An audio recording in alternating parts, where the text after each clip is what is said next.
Welcome everyone. I am Dr. Neelam Singh from ITS College of Pharmacy, Ghaziabad, and today's lecture we will discuss some fundamental properties of powder particles, that is surface area determination. In our previous lecture we have already discussed one method for the determination of powder particle surface area, that is the air adsorption method. In today's class we will discuss the next method, that is the air permeability method for the determination of powder particle surface area.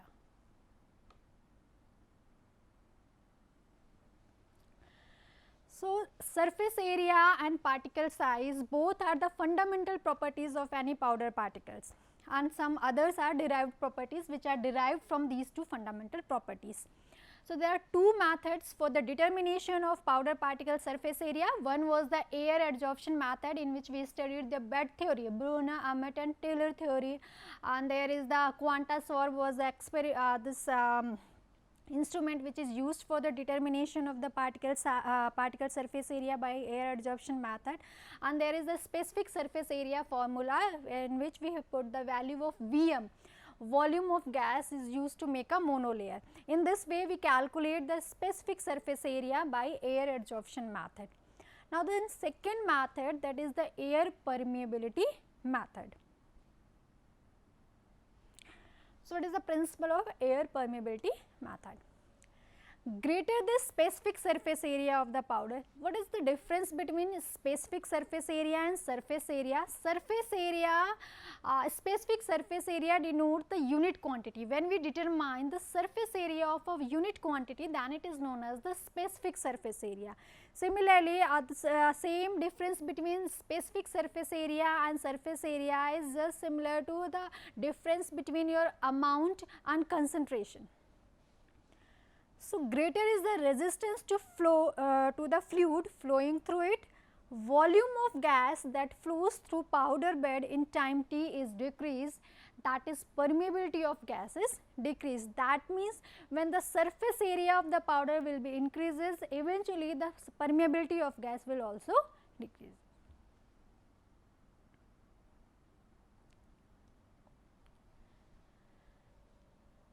It can be seen that the sample with the same volume and weight can have a different surface area, as you see in this image.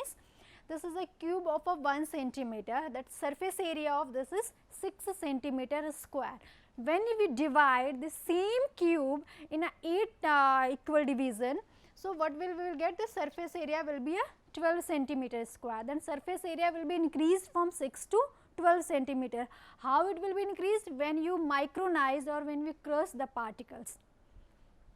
And the same cube, if we will divide the same cube in 64 division, in 64 small particles, then the surface area become 24 centimeters square.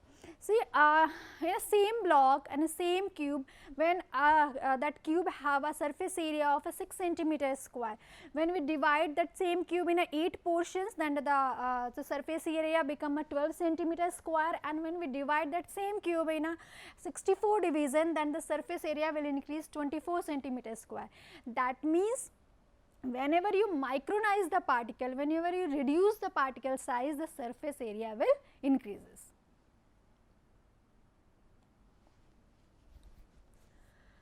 Comparison of air flow through powder bed of a different surface area. How the powder bed, how the porosity of the powder bed, how the particle size of the powder bed will affect the flowability of the air or any fluid through it.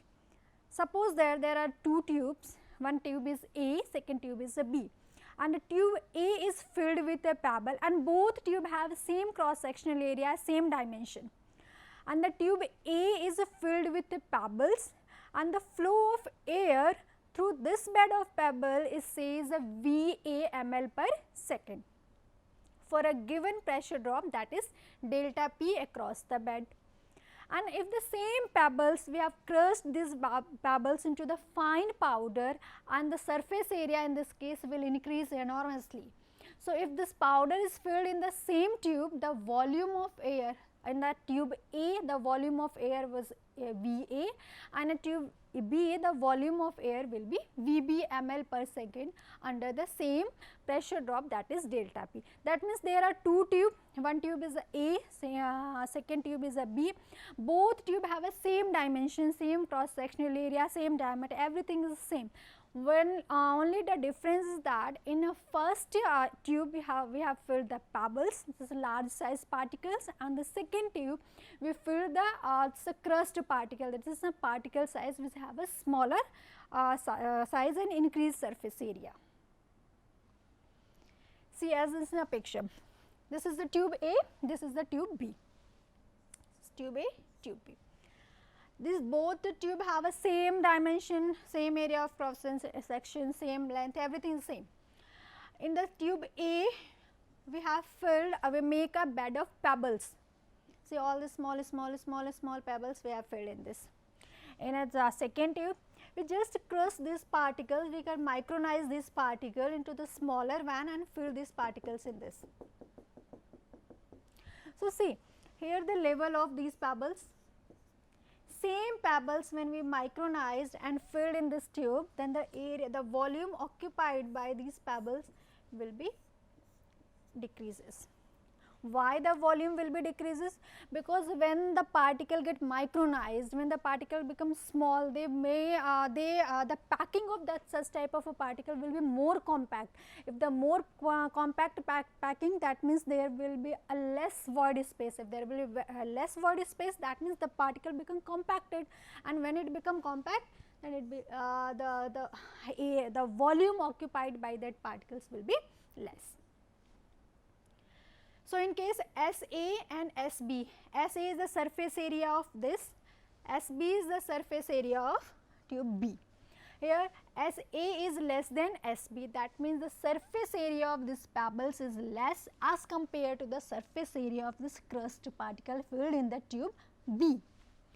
Now, VA and VB, VA is the volume which is volume of gas or fluid passes through the tube A. VB is the volume of fluid passes through the tube B. So, the volume which passes through the tube A is a VA and this is the VB.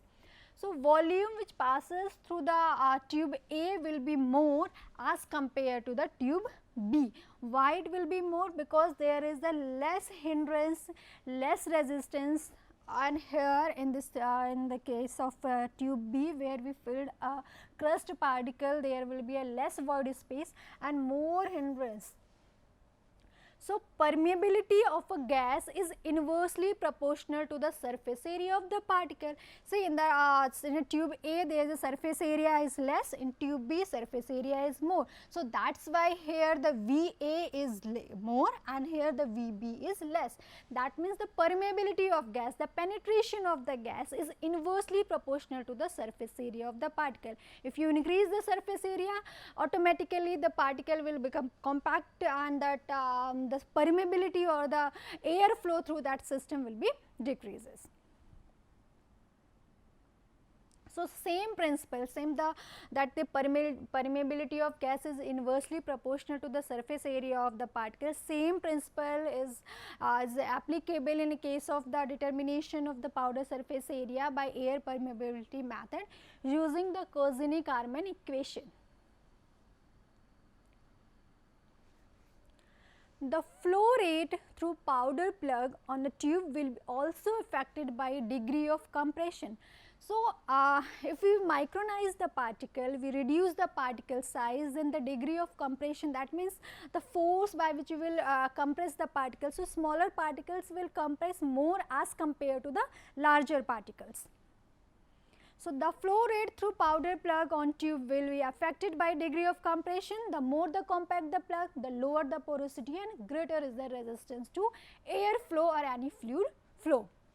A commercial available instrument which is used for the surface area determination by air permeability method is known as the Fischer Sub Synthesizer. So, how will you determine the powder surface area? By the instrument, by using the instrument the Fischer Sub Synthesizer. The first step, We have to just fill the powder in a sample holder. This Fischer Sub Synthesizer have a sample holder cell, and we have to fill the powder, and if we are going to determine here the specific surface area, that means you have to fill a 1 gram of a powder in a sample cell. Now, next step. Packing of the powder appears as series of the capillaries, that means air will flow or fluid will flow through this series of the capillaries, which is in the form of small particles or in the form of the micronized powder particle bed. Next, an air pump generates air pressure to a constant head by means of a pressure regulator. The air is dried, that means it should be dehumidified and conducted to a powder in a sample holder. Air is allowed to pass through the capillaries as the constant pressure. That means, whenever we are purging air, the air should be introduced or should be purged at a constant pressure, and it should be in a dehumidified state. So, resistance in flow of the air or any fluid, here we are using the air. So, resistance in the air is created as the air passes through capillaries, thus causing a pressure drop. Where pressure drop? When from the inlet to the outlet.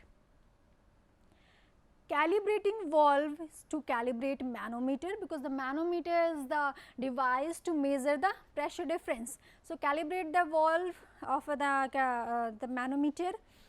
Flow of air through powder bed is measured by the manometer. The resulting flow rate of air through the bed yield the specific surface by the Cosine-Kármán equation. And the data which we will obtain from this Fischer Sub Synthesizer, we will put this data in the Cosine-Kármán equation to determination of the specific surface area. So, these are the all steps involved for the how to proceed the surface area determination by using this air permeability method. This is the Fischer Sub Synthesizer, the instrument which is used for the determination of specific surface area. We are saying here all the time it is a specific surface area. Specific, that means surface area of a unit quantity, that is known as the specific surface area. So, if you know the specific surface area of powder, you can calculate the surface area of any number of particles. You have a specific surface area is quantity is this. So, accordingly you can calculate the surface area of a 2 gram of powder or 3 gram of powder and so many. So, this is the representation of the Fischer Sub Synthesizer. Here the from air pump, here we can generate the air or we can purge the air. Constant pressure regulator which regulate the air pressure. Then this air reaches to the dryer for the dehumidification, and then dehumidified air will be purged into the sample cell. This portion is known as the sample cell. It contains the sample holder in which you have to fill 1 gram of the powder particles to have to determine the specific surface area. In the sample holder, it contains the sample cell. This is the upper portion, top portion of the sample cell. This is the perforated porous plug, and similarly in the base it is also a perforated porous plug. Perforated porous plug, that means if have a purchase through which the air will be distributed. Now, this again is the next is the calibrating valve to calibrate the manometer, and this is the manometer which will show the fluctuation in the pressure, that is the delta P. So, from here you can calculate the delta P. From this point we have to purge the air. Air should be at a constant pressure and dehumidified air. And this dehumidified air at a constant pressure will be purged into the sample cell, and sample cell holding the 1 gram of the powder sample in the form of a uniform powder bed. Now, from here the air will be purged like this, and then the air will travel like this, and it will come outside. And just because of the resistance which is developed by this small particle, there is a delta P. change in the pressure, and this pressure we will determine from this manometer. So, this is all about the working of Fischer Sub Synthesizer.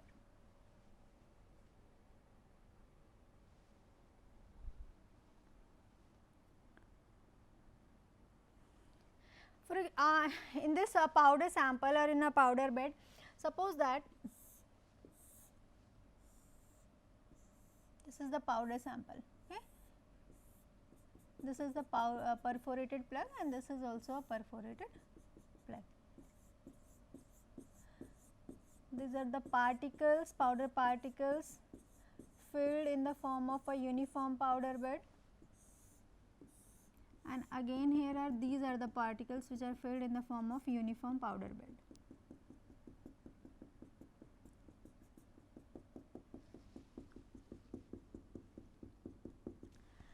So, how will air will flow? How air will flow? This like this. In this situation, in the case of tube A, it will move like this. Like this. That means it will easily pass out just because there is a less resistance. Why there is a less resistance? Because there is a more void space. Why there is more void space? Because the particles are bigger in size, and so since the particles are bigger in size, they have a more interparticle space, and the interparticle space is known as the void space. So, just because of the presence of this void space, the air will be easily flow down, flowed from this tube A. But in case of tube B, these are a micronized powder particles.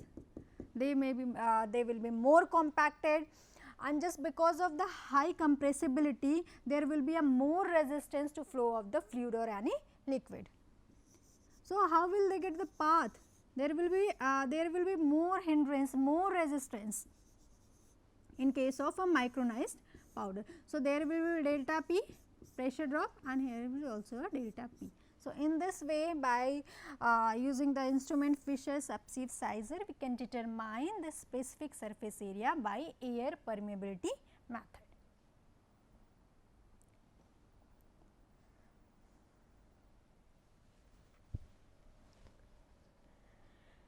See, this is the enlarged view of sample cell.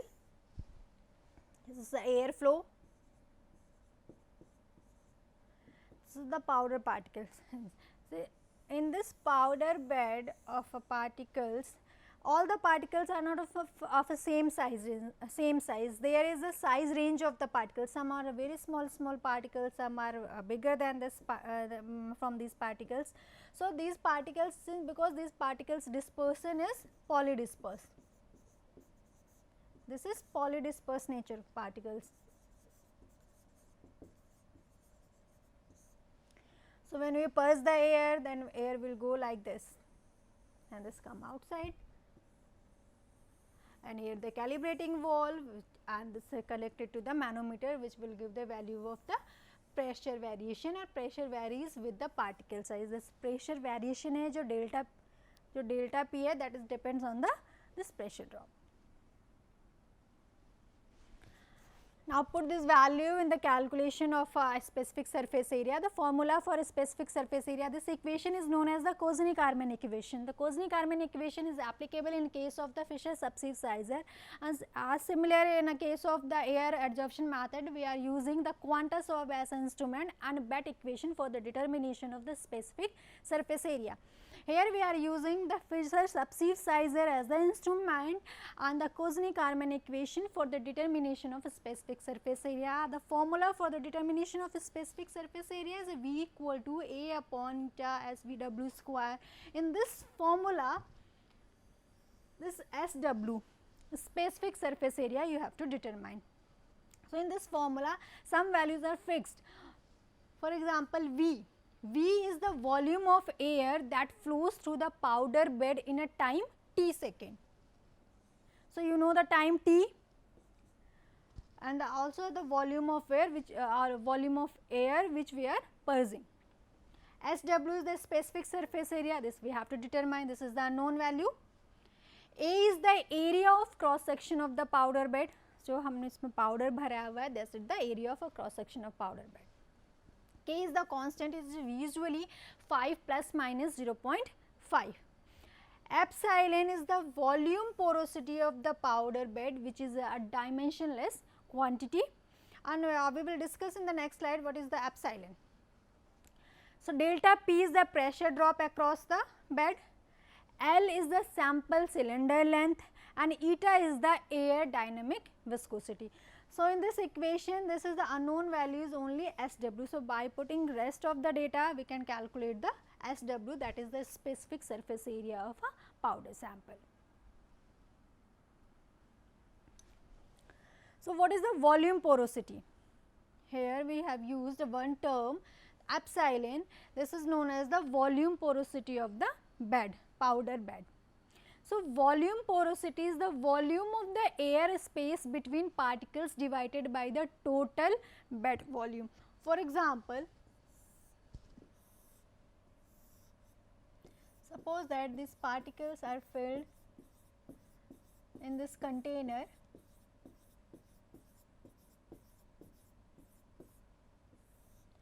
and this is the volume equivalent to, I think, so you can write in a 50 ml. So, this 50 ml volume is the total volume of this powder bed, and the air space between this powder bed, air space, that means the interparticle space. So, interparticle space is known as the air space or a void space or void volume. So, definitely void space will always less than this volume of the total powder bed. Suppose that it is 20 or a 10. So, you can divide 10 by 50 or a 20 by 50, then you will get the volume porosity. Volume porosity, that means the volume, void volume divided by the total volume of the bed. Now, advantages of this Fischer Sub Synthesizer. The instrument is simple and determination is quick. It can be used to control to batch variations. And disadvantage associated with this Fischer Sub Synthesizer is this technique. In this technique, it does not report on the statistics of the size distribution. So, we can determine the specific surface area, but we not statistically validate the particle size distribution by this method. So, this is all about your Fischer Sub Synthesizer. This is the instrument which is based on the resistance, and as we know, as the resistance increases, the permeability of gas will be decreases. This is the basic principle for the Fischer Sub Synthesizer. This is the instrument construction, and this is the working of the Fischer Sub Synthesizer. We have to purge the air from the from this side, which can, at a constant constant pressure. Then you have to dehumidify that air, and this dehumidified air will passes through this powder bed, and whatever, just because of the presence of the particle size or particle surface area, whatever the fluctuation, whatever the change in pressure, that pressure change will be measured by the mercury manometer here. And these values should be paid, we will keep all these value, put in these value in this Cosine-Karman equation, and this Cosine-Karman equation V equal to in this equation A upon eta SW squares delta P T K L multiplied by epsilon cube divided by 1 minus epsilon square. In this equation, we know all the data, rest of the data except SW. So, SW is the specific surface area which can be determined by putting all this rest of the data, where the V is the volume of air. We know what is the which air we are using in this experiment. So, we have to put the data or the volume of that used air, how much volume of the air that passes through the powder bed in a time t seconds, and A is the area of cross section of the powder bed, K is the constant, that is the Fischer Sub Synthesizer constant, epsilon is the volume porosity, and the volume porosity which is depends on the void volume, and delta P is the pressure drop across the bed, L is the sample cylinder length, that means the sample holder length, and eta is the air dynamic viscosity. Whatever the air you are using for the experiment, that is the viscosity of that air. So, in this way we can determine the specific surface area by air permeability method. So, for the determination of a surface area, we studied two types of fundamental properties. One is the particle size and particle size distribution. Second was a specific surface area. For the determination of a particle size, we studied already discussed four methods for the determination of particle size. That was the sedimentation method, Coulter counter method, sieving method, and optical microscopy method. So, some are the number distribution and some are belongs to the category of the weight distribution. In case of the surface area determination, we again two methods for the determination of a specific surface area. One was the air adsorption method, which was based on the Brunner, Emmett and Taylor theory, and the Quantus orb was the instrument which was used for the determination of the specific surface area by air adsorption method, in which there you can use argon or nitrogen as a gas. Second was the air permeability method for the determination of the specific surface area. In a air permeability method, we are using the air to determine the specific surface area, which is depend on the particle surface size, which eventually affect the surface area. When we are micronize the particle size, the surface area will automatically increase. If there is a more surface area, more compact packing of the bed, there will be resistance to flow of the fluid, and this will lead in the form of the and this will automatically affect the permeability of the gas. So, in this way we can determine the surface area by air adsorption method. So, in the next class we will discuss some the derived property of this powder samples. Already we have now discussed all the properties of all the fundamental properties of powder particles. Now we will discuss the derived properties of the powder particles. For example, the bulkiness, bulk density, porosity, flow properties, which properties those are based on these fundamental properties. So, thank you.